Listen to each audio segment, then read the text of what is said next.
and peace. In Bosnia, Serb forces took aim at women's dignity. I could never have anticipated what was going to happen. Never. They would come in and just say, you, and you. But a few brave women aimed back and changed the face of justice. She knew that she didn't want to have sex with you, did you? And the fact that it was war is not a defense. I wanted to prove who had done this to me. I came to testify. Next on Women, War, and Peace. Major funding for Women, War, and Peace has been provided by the 40 by 50, a group of visionary donors who have provided key support for this initiative.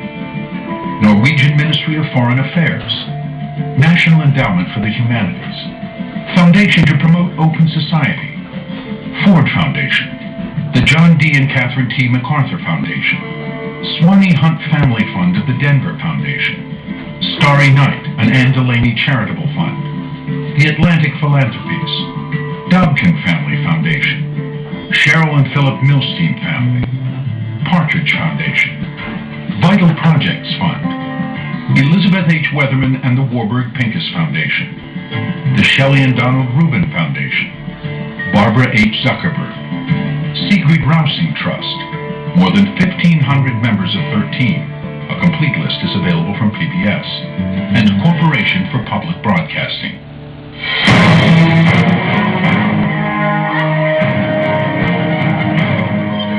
Men of substance do not abuse women. We are together with the war.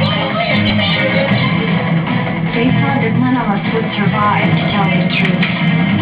You cannot take our land away from us.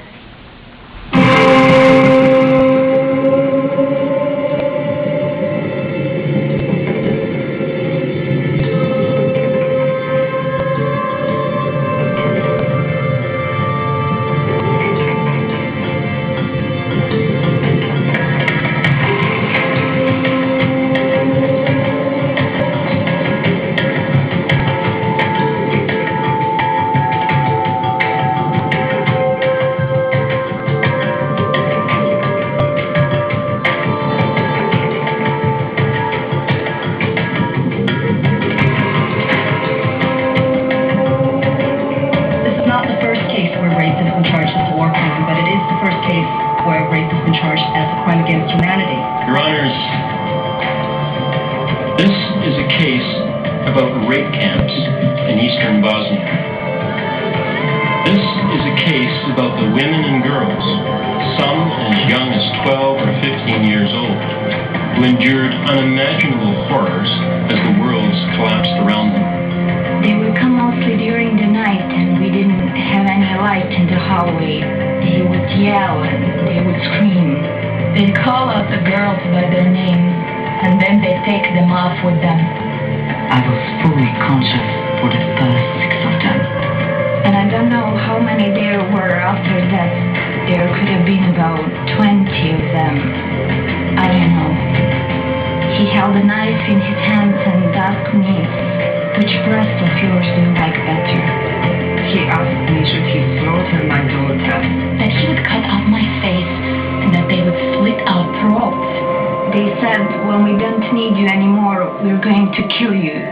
They thought that none of us would survive to tell the truth.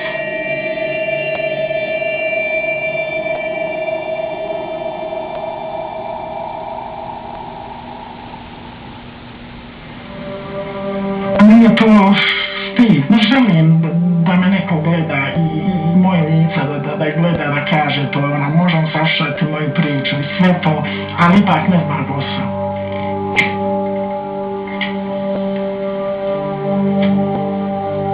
In April of 2000, 8 years after her town was attacked by an army of her own countrymen, a woman, bearing the scars of war, traveled from her home in the Balkans to a courtroom in the Netherlands.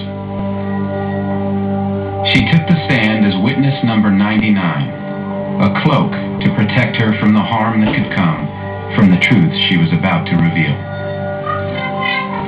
I solemnly declare that I will speak the truth, the whole truth, and nothing but the truth. Witness, how old are you? 52. What ethnicity are you? Muslim. Witness, in 1992, when the war was taking place, how old were your sons? My one son was 23 years old and the other was 22. Where did you live? Foča.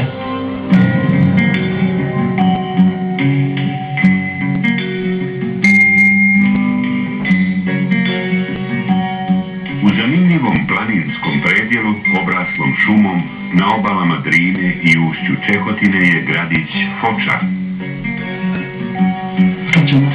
I was born in Foča. Things were good for us.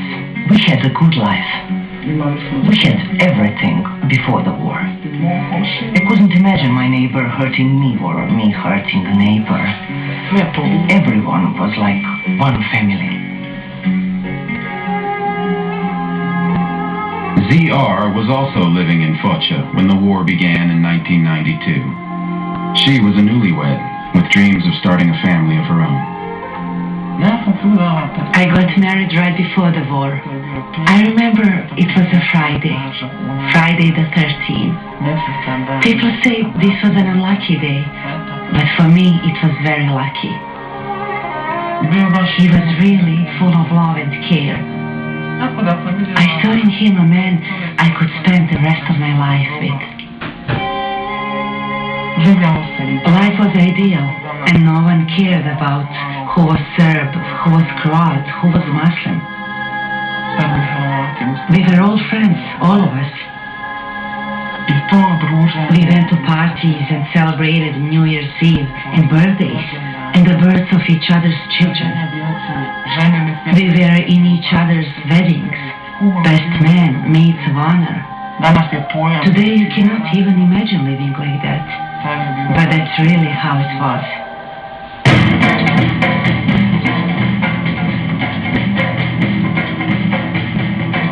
Brotherhood and unity. Brotherhood and unity was the ideology of the Yugoslav society. It meant that we, of different ethnicities, different nationalities living in this country, were brothers. I was in a classroom with Serbs, Croats, Jews, Gypsies, Muslims. We didn't have a clue who was a Serb, who was a Croat, this was completely irrelevant to us. We had a saying that neighbor is much more important than your brother. I'm painting a picture of a perfect existence, I know. But the overall spirit in which we lived was this. The fabric of brotherhood and unity that kept ethnic strife well under wraps in Yugoslavia began to fray following the death of socialist leader Marshal Tito in 1980. By the early 1990s, nationalist leaders were dredging up centuries-old ethnic divisions. Muslim and Croat leaders were pushing for independent states, while Serb politicians were gaining strength behind claims of an impending Islamic takeover. Protiv Srbije udružuju njeni neprijatelji van zemlje sa onima u zemlji. Three raised fingers of the Serbian ultranationalist Chetniks became a foreboding sign to the country's Muslims. Bosnian Muslims were so dehumanized through the propaganda. A muslimanski narod možda unestane, jer muslimanski narod ne može da se odbrani ako bude ratom. All of a sudden they ceased to be neighbors, workmates. Little girls ceased to be little girls, but they became this filth. Suddenly there were divisions between people according to their ethnicity. In Foča, Serbs and Muslims stopped being friends.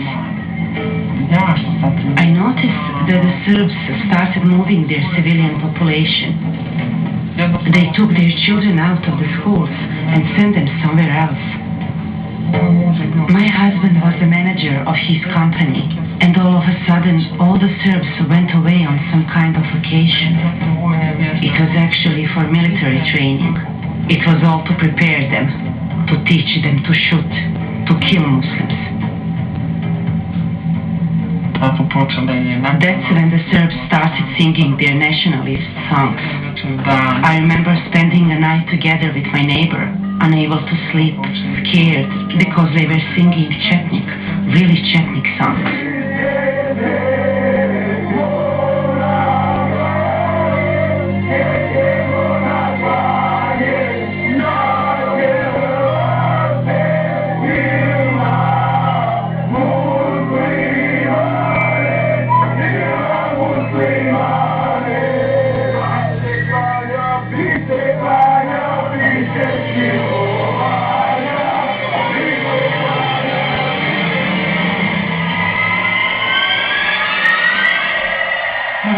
War was in the air.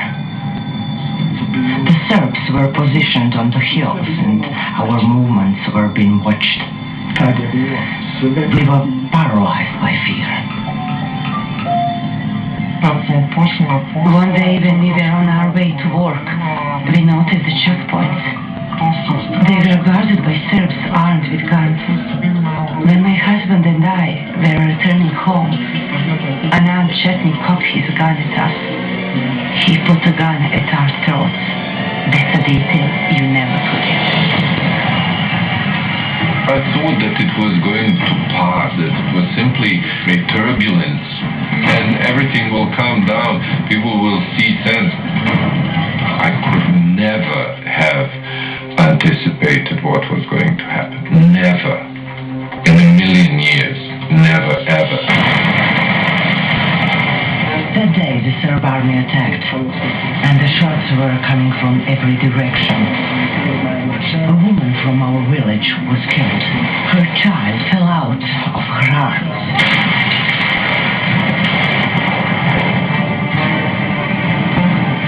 It became clear to everyone that this was war and that they had to save their skins. But where could they go?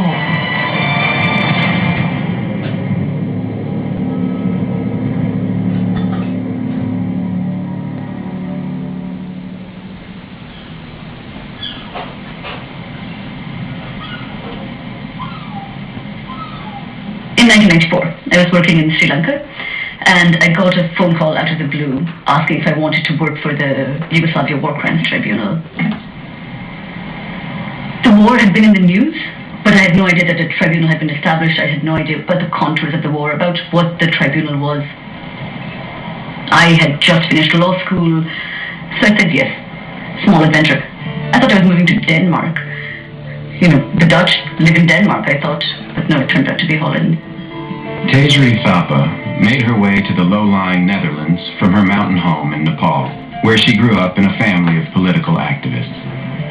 When she arrived in The Hague, the Bosnian War had been raging for 3 years. From the earliest days of the war, there were accounts of atrocities against civilians on all sides of the conflict. TV reports finally made them too real to ignore, and in 1993, the United Nations established the Yugoslav War Crimes Tribunal. It was the first international war crimes court in Europe since Nuremberg, and the first ever to be convened in the midst of a war. My husband is from the former Yugoslavia, and we followed the news when the war started. It was the first air raid on a European region since World War II. And war seemed to have begun again in Yugoslavia. That this could happen after such a short period of time where everybody else was saying this will never happen again in Europe. It did happen. And that was very upsetting. Hildegard Urts-Retzlaff was a seasoned litigator who'd spent years prosecuting cases of fraud and other white-collar crimes in her native Germany. She came to the fledgling tribunal while 800 miles away, the Serbs' campaign of ethnic cleansing was advancing with devastating brutality. The thing that was most heartbreaking about the war in Yugoslavia is that this was neighbor on neighbor. Peggy Quo came later to the tribunal from the U.S. Department of Justice, with experience in prosecuting hate crimes and civil rights cases. I came to the U.S. when I was 3 from Taiwan, and I went to public school in New York City. There were Hispanic kids, black kids, a couple of Asians, white kids, Jewish kids. There were always fights. There were racial taunts. I got called names, maybe seeing how badly kids behave when the grown-ups aren't there, maybe a prosecutor. Peggy Quo joined Tejri Thapa and Hildegard Urts-Retzlaff to form the heart of a team assigned to investigate the growing tales of horror that were filtering out of the eastern Bosnian town of Foča. The impression that I formed was that bad stuff had happened, but the truth was impossible to figure out. And we had to eventually, as in all of these cases, you have to go and you have to look for the individuals who were there, who knew the story.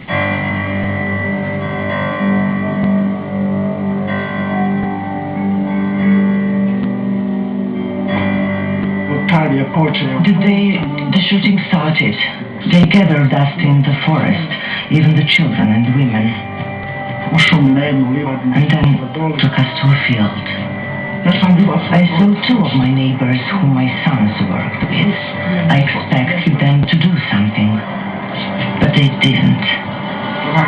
7 men, including my husband and sons, were separated from the rest. And then they told us we should start walking. When we were about 100 meters away, we heard the shots being fired. We didn't even dare to look at each other. I was lost. My children, my husband, and my neighbors, 32 people were killed on that day. This was literally neighborhoods imploding, everything collapsing around you. People who yesterday were your brothers, were your closest friends, all of a sudden, one morning turning into uniformed strangers.